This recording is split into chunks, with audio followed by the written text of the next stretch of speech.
ঢাকা বিশ্ববিদ্যালয় কেন্দ্রীয় ছাত্র সংসদ ডাকসু ও হল সংসদ ভোট গ্রহণ শেষের প্রায় 1 ঘণ্টা আগে নির্বাচন বর্জন করেছেন বিশ্ববিদ্যালয়ের বিশ্ব ইনসানিয়াত বিপ্লব স্টুডেন্ট ফ্রন্ট সমর্থিত প্রার্থী সহ সভাপতি ভিপি পদে দাঁড়ানো তাহমিনা আক্তার।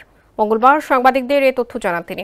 অভিযোগ করে তাহমিনা আক্তার বলেন, আগে থেকে শিবির প্রার্থীর পক্ষে পূরণ করা ব্যালট দিয়ে এবং বিভিন্ন কৌশলে জালিয়াতি করে তাদের প্রার্থীকে জিতিয়ে দেওয়ার জন্য প্রহসনের ভোট গ্রহণ হচ্ছে। এসবের কারণে আমি তাহমিনা আক্তার বিশ্ব ইনসানিয়াত বিপ্লব স্টুডেন্ট ফ্রন্টের ঢাকা বিশ্ববিদ্যালয় শাখার পক্ষ থেকে ভিপি পদে প্রার্থিতা থেকে নিজেকে প্রত্যাহার করে নিলাম। তিনি আরও বলেন, এ ভুয়া নির্বাচন বর্জন ও বয়কট করলাম। শিবিরের প্রতি পক্ষপাত দুষ্ট ভিসি ও নির্বাচন সংশ্লিষ্ট সবার উপর অনাস্থা জ্ঞাপন করে তাদের পদত্যাগ দাবি করছে এবং বিচার বিভাগীয় তদন্তের দাবি জানাচ্ছে।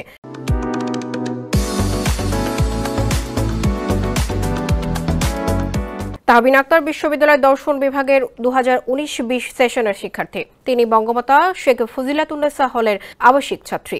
জুলাই গণ অভ্যুত্থানে তিনি গুরুত্বপূর্ণ ভূমিকা রাখেন। একই সঙ্গে নিরাপদ ক্যাম্পাস গড়ার আন্দোলনে ছিলেন তিনি অগ্রণী ভূমিকায়।